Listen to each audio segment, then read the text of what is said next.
Sure. Okay, we're Okay. recording. Ladies and gentlemen, Mr. John Powers is going to teach us some magic today, and it's very complicated, so pay very close attention to it. Exactly. Thank you for that astute observation. What I am going to be teaching is very simple. I'm looking at some of the people on here like Dennis and so forth and Hutch, and I'm going, oh boy, they're going to be logging off in about 5 minutes because I'm just doing 10 PS 101 here. See, there Interesting. goes Dennis. He's gone. I'm just doing some basics. This is why I attend each week, is because I am very limited with my knowledge on Photoshop. So the technique I'm going to be sharing with you is very simple. It's one of those things which you would call Napoleon's idiot, which I truly am. Are you familiar with Yes. Napoleon's idiot? No. Okay, Son of a Napoleon's idiot, bitch. the story goes, who knows how true it is that during his reign, when he was commanding the French army, he was giving out orders to the generals all the time, and things were just falling apart. And it just seems like the message wasn't getting out there. So he had literally an idiot by him, and what he would do is Testing. 1, 2, 3, 4. he would give out the order, and if the idiot understood it, then it went out to all the generals at that point.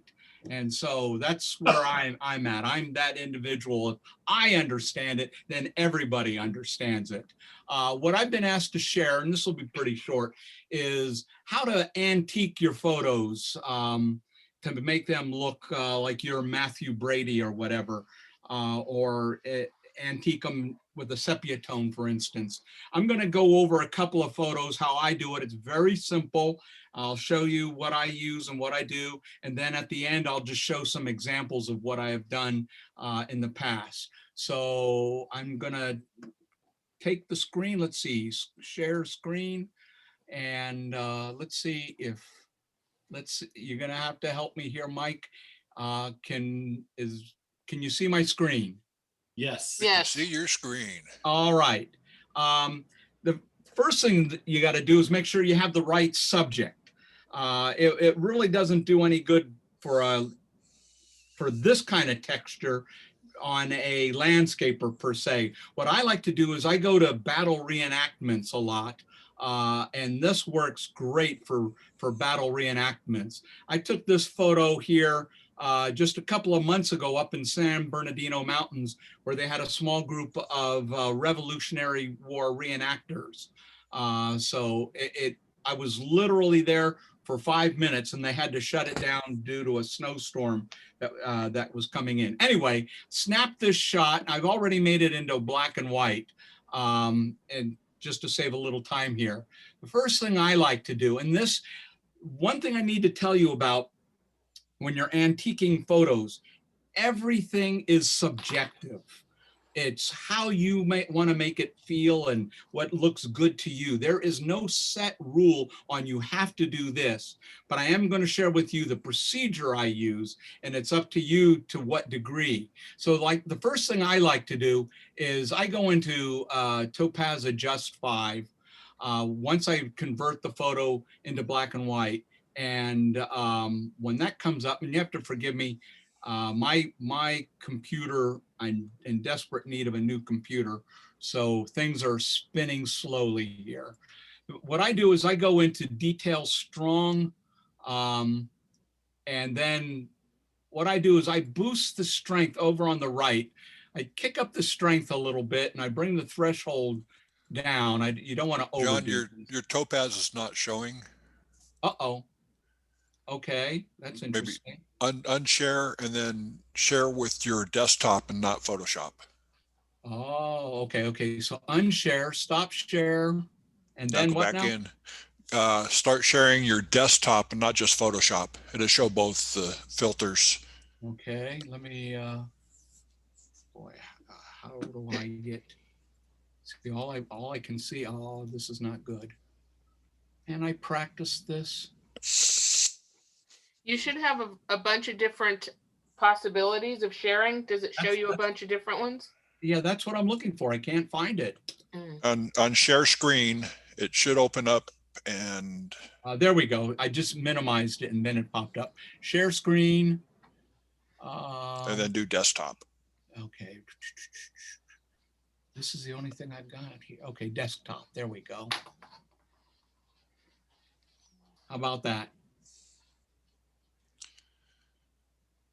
Not seeing, Still showing only Photoshop. not seeing Topaz right now.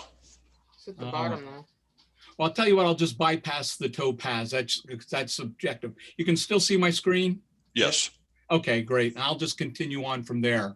What I do is once I've got the photo, let's say I had put the topaz on there. What I do is there. Can you see this texture here? Yep. Okay, this is called old photo texture. It's called white sand, and I just renamed it old photo. You can go online and get all kinds of various textures for free. I subscribe to Raw Pixels, for instance. Melissa Gallo had you can look her up, Melissa Gallo. She had a bunch of textures, including this one. She no longer sells this one in particular. I've written to her twice asking, hey, where can you get this texture now? And I haven't heard anything back. But you can create these yourself. What I do a lot of times is I go out into the mountain areas around here and I shoot into the rock, into the shale and so forth, and create textures from the mountainsides and get some great things. But to get a texture like this one I call old photo, it's a white shade. And what I do is I take this, now there's several ways of doing this, I know, and I'm not doing it the easy way, but it's the way I know how. I do a select all, and then what I do is I copy it, then I go back to my photo that I had, and then I do a paste, and it then pops up on top of the photo. I do transfer, Command T, and then I just enlarge it to cover it. If you're doing a bunch of these, like for instance, when I do a series from a Civil War reenactment or a Revolutionary War reenactment, I make sure to change, I use the same texture, but I'll move it around. Sometimes what I'll do is I'll just flip it around just to get different markings so that not each one looks the same.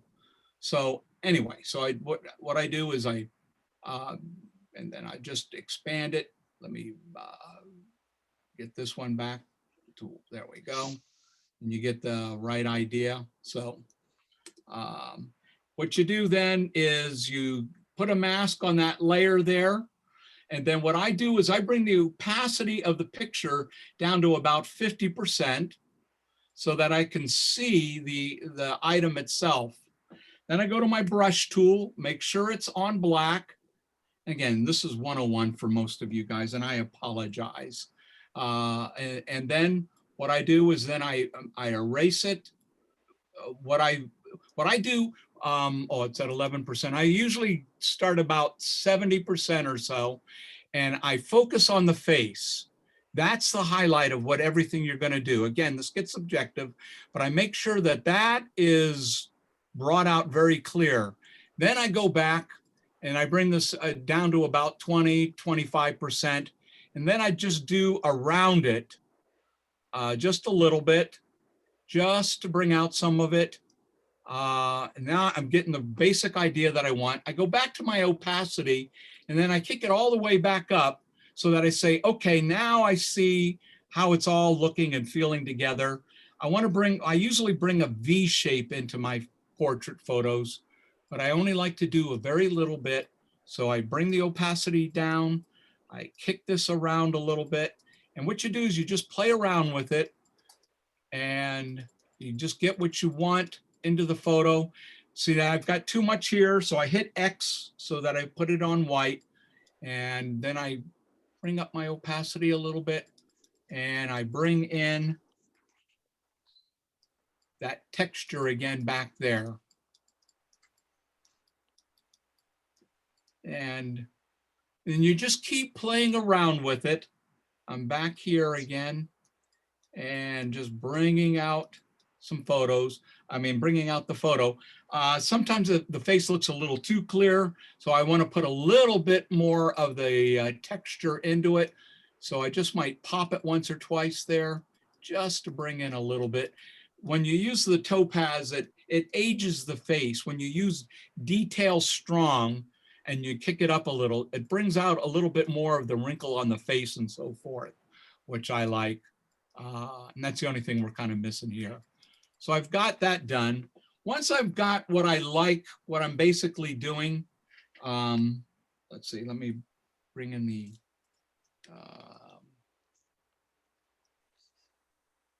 bring back in more of that. Okay, what I then do is I flatten it. And once I flatten it, then I can work on, for instance, for instance, I go into Camera Raw. There's many ways of doing it. This is just the way I do it. I go into Camera Raw, and in Camera Raw, I go down to Effects, and I put a little vignette on it. Just a little bit. Done with that. And it darkens the edges a little bit. And then again, it's subjective. What I'll probably then do is just a quick unsharp, and then I'll kick in a little bit of the contrast there. And then I'm pretty much done. That's how I would do an image. And this gives it that antique look. Looking at this, you know, this is just a little too shiny for me, but that's an example. Let me give you another one. Let me do I'm going to use a couple of examples. Let's see, I tell you, okay, here's one I shot in Riverside about a year ago, just before the pandemic. This was the Dickens Fest, where each year the people dress up in 19th century English attire. This individual was imitating P.T. Barnum. So this is P.T. Barnum here. And he was talking and he was being very garrulous. And so I said, okay, that's great. I mean, this shows the theatrical side of P.T. Barnum. I've already converted into black and white. I would normally put the details strong into it. I've already copied the texture, but I'm going to do a little something different as well. I'll show you what I'll do on this one. First of all, I'll do the Command T for transfer. I'll swing this one around. And then I'll expand it to cover it. Again, that's very subjective, how much to what degree you cover it. That's good enough. I'll add the, it's going slow. I apologize for this. Okay, I then add the mask, bring the opacity down so I can see it, put my brush on, make sure I'm on black on top. And again, I begin erasing. This time, what I'm going to do is just a little there, get up the hands a little bit, get around here, bring the opacity down. You just want to cover enough of it, of the subject. Bring that back out to see what it looks like. Going, okay, that's too much. Bring it down just a little. You just want to get so that you can see without having these buildings per se in the background, taking up the modern look of today. So you get this feel that, yeah, this was some time ago. Got the hand there, but this is too bright. So you just bring in back some of the texture. Get around again. And this, again, I'm being redundant here. It's subjective how much you want to, maybe you want some of that building in the background. So you just put in, you can just do that. It's your call, how much you want to expose of the background. That's too much, I think. So put a little bit back. So for training purposes, I don't know what I just did there. What did I do there? Wouldn't you know?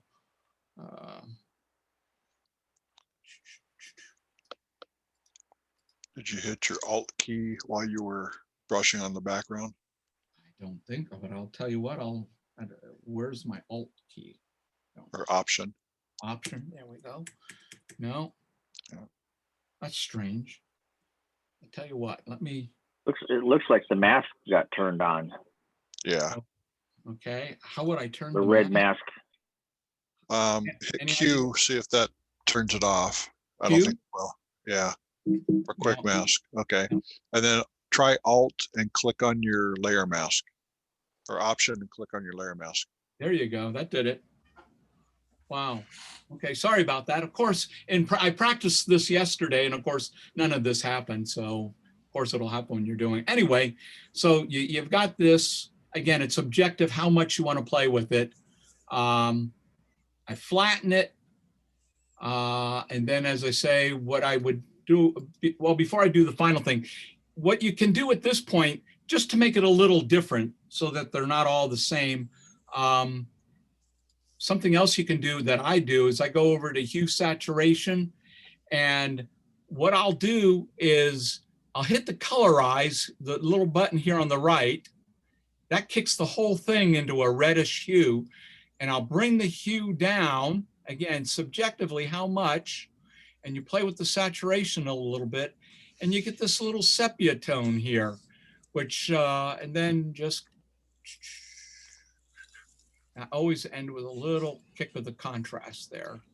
And this gives it the old Western look, for instance, for P.T. Barnum. Very simple. It took 5 minutes to do this, like this. Let me get out of there. This is another example of, and then let's see. I've got one here. Let's see, we got, okay. Oh, this little kid from India, cute little kid from India. To me, I'm big on the eyes. So the first thing that I'll do is I'll lasso these eyes. I got it at a mask of about this. Then I hold down the shift. I learned that. So if you don't hold down the shift, if you just lasso one, if you're like me and don't know this stuff, you lasso one and then you go to lasso with the other, and then you lose them both. So you lasso one every time you need to use a shift more than, and then you hit the shift anytime you need to capture more than one object at the same time, and then hold down the shift. And then what I do is then I inverse it. And then what I do is, again, I go to the saturation and I bring the whole thing down a little bit, like that. I just bring it down a little bit, hold that there. Eyes are a little red there, so I do an inverse, go back, hue saturation, and I click on the red and I take out the red there, get rid of that red. And then the eyes here, I've kept the pop of the eyes. When I've desaturated it, at least I've kept the pop of the eyes. And then what I do in like something like this, just to be a little different, I get this background, the sepia tone background. And again, I do the same thing. In this case, it's large enough. I don't have to use the transfer tool. And what I do is I put, I'm sorry. What you got to do is you got to capture it first, select all, and then copy it, and then open up again that image, paste it on there, and then You had the mask on there, so yeah, that's I got to do it over again. Yeah, I got to get rid of that. There we go. Bring that down. No, on the on your textured background, you had already put the mask on it, so that's why it's going to copy the mask. You copied the mask and not the image. Oh, man. None of No this. worries. It's easy to fix. Go back to the image, Yeah, or okay. to the to your texture. Yeah. Click on your layer panel. Instead of clicking on the mask, click on the actual image on the next to the mask. So that's highlighted Oh. where it says, there you go. Just click on the, not the mask, or you can throw the mask away, either one. On the texture itself. Yeah. Fly. Always good to see mistakes. Yeah, I'm doing We this on all purpose. make them. I'm doing this on purpose. And let me try this again now. So I'm going to select all. I'm going to copy it. Then I'm going to go back to my image. And then I'm going to paste that on top. I know there's a way to grab and drag it over or something, but I always slip up on that. So now I do the Command T and expand this to cover that. Hit the enter. Now I do my mask on there, bring the opacity down. So, and then I go to my brush, make sure it's on black on top, do my opacity, let's try 35. I want to bring out this face.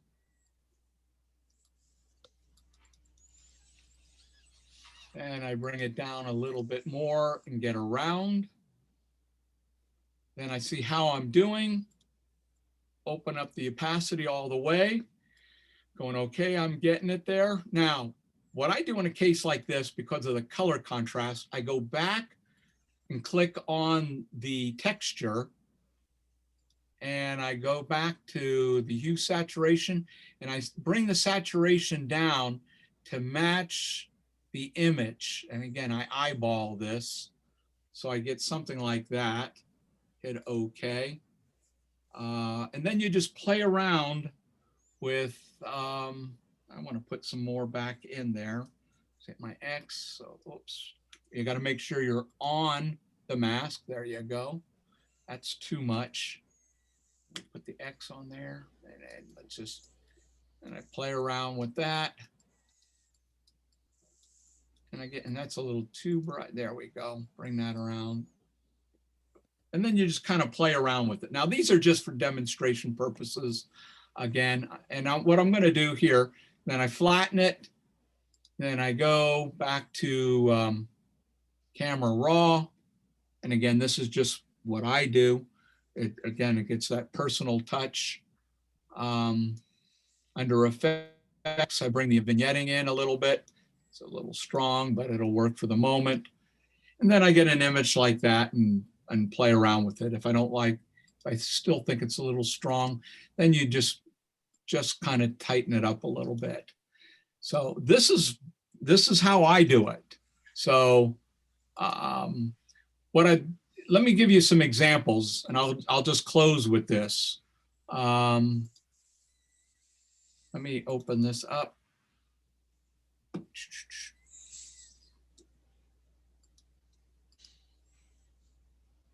Open. Now just give you some examples of, see what I did there was the 30-second version. If you take about 10 minutes or so and work on them, you get these kind of results here. Can you see my screen? Yes. Okay. This was also done there up at the Revolution there. Caught this young man. Again, this is just spending a little more time just to give you a feel of what you can do, that antique look. And now let me just share a half dozen where I put the sepia tone on it. These were taken in India about 1.5 years ago. I took these. This was in New Delhi at a Sikh temple. I took this, and again, just putting that texture on there, again, at the Sikh temple. This is in downtown Delhi in the market. Again, putting that texture around there. This is in Varande during the Holi festival. That's why you have the color, the purple color on the beard, and you see his face, all that, these colors on him. That's from the Holi festival.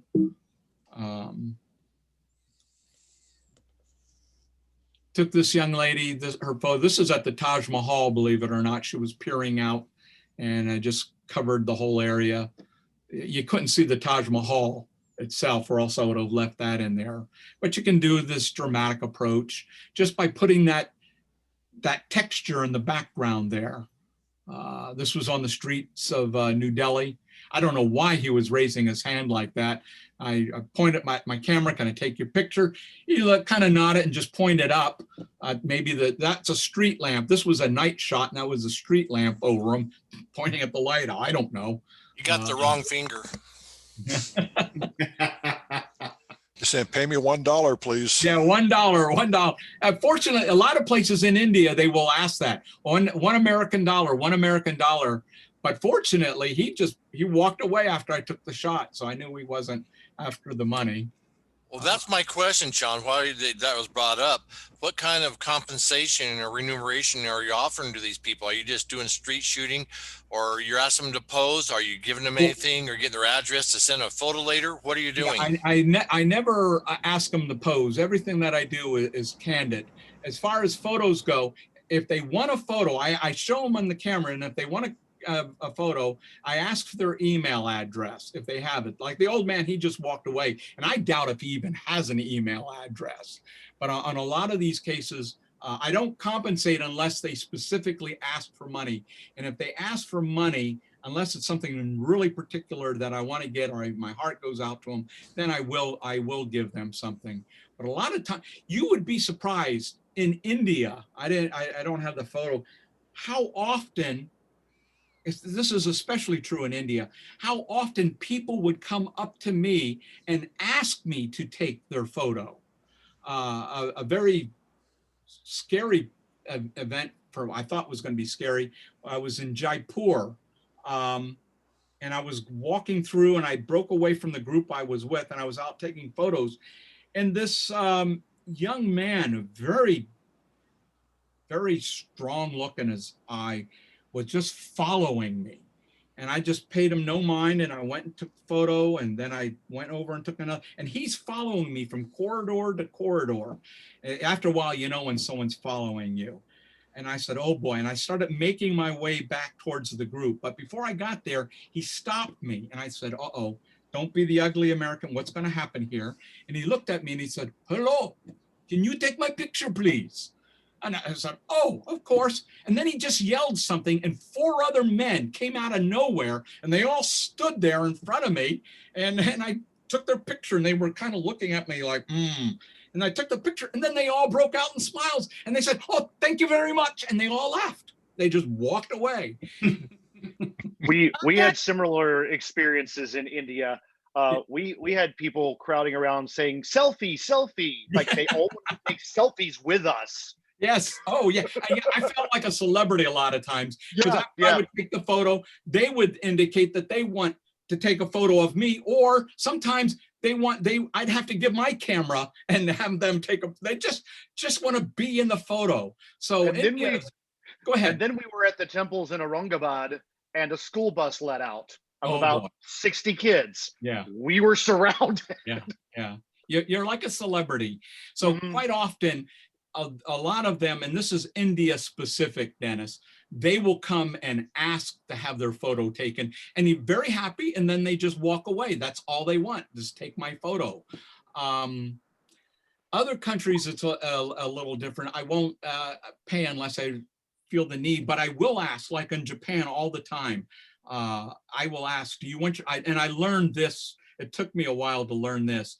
People would, what I used to do is say, do you want, you want a copy? I said, yes. I said, and I would give them my business card.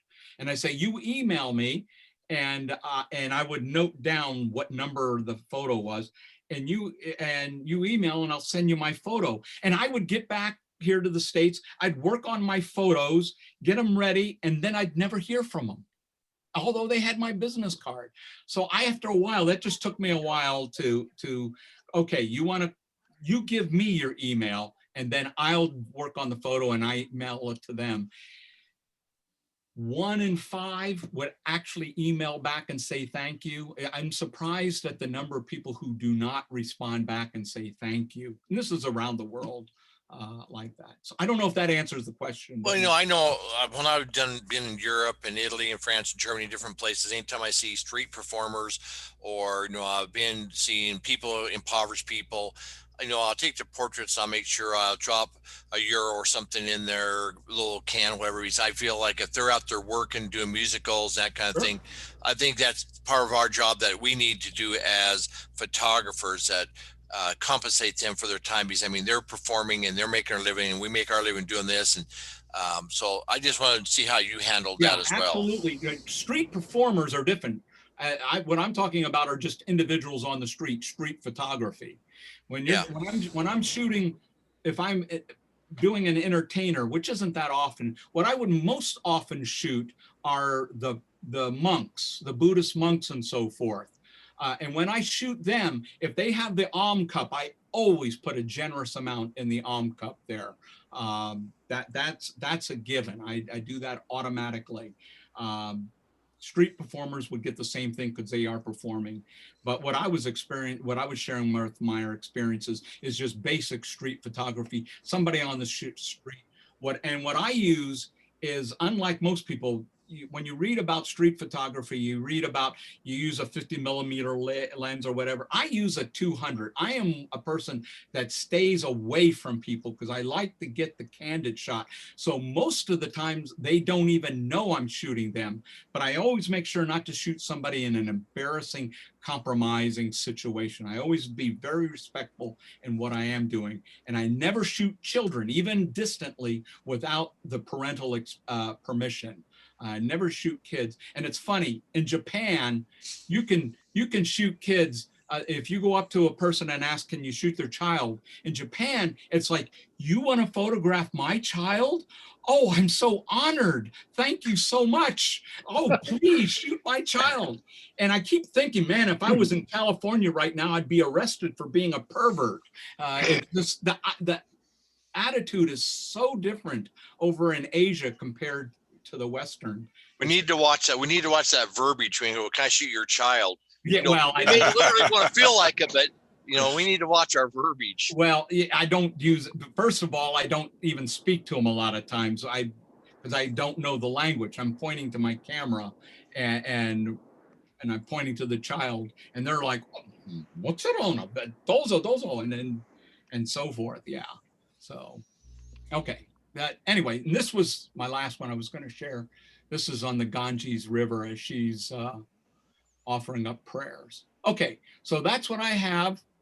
I'll stop share. There we go. John, when you have images that you really, really love, do you get a model release from them? Not for overseas, not that often. I carry model release statements just in case. It's what I do is you can go to Getty Images and you can get a model release statement in 26 different languages. And whenever I'm visiting a foreign country like Cambodia, Vietnam, Laos, and so forth, I always run off a couple of copies in the language of those people. It doesn't any good to have them sign something in English. That's invalid. But for overseas, most things do not require a model release statement. It's amazing. I was on a Zoom meeting with Steve McCurry, about a month ago, and I asked the question, with all your books, and I've got several of his books here, and I asked about that model release thing because you're on the go. He says in his entire life, he has never once used a model release statement, which shocked me. I do know here for stateside, if it's a portrait, you'll need it. He doesn't do portraits per se. He's into street photography as well and so forth.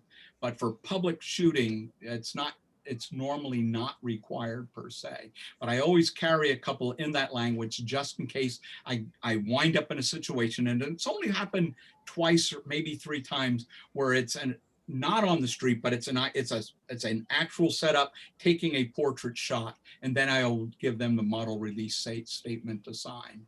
But for just basic shooting street photography, not necessary. Okay. Thank you. It's funny you apologize for doing it the simple way like this. The simple way is the best way. It's easy I learned to a lot. remember. Well, that's all I know. That's why I come to this every week. You now know the whole depth of my Photoshop experience. That's why when Michael said, "Do you want to share this?" I'm going, that's like getting a first grader up there in front of college students and saying, "Let me share ABC with you." That's what I'm doing here. So If it works, it works. well, so if you get the right texture and you apply it, you can have photos that look antiquated like that. They're really effective. What I was sharing with you are things that are just done very quickly, but that's why I shared a couple examples. I just threw those in late last night. I was going, you know what, I need to show them what it really can look like, and that's what I was doing with those last ones that I was sharing there. So, but yeah, it's a whole nother thing on, I do a whole day-long thing on travel photography, and I get into model release statements and shooting, street shooting, and all of that kind of stuff in there. That's all part of it. So that's just, I wasn't planning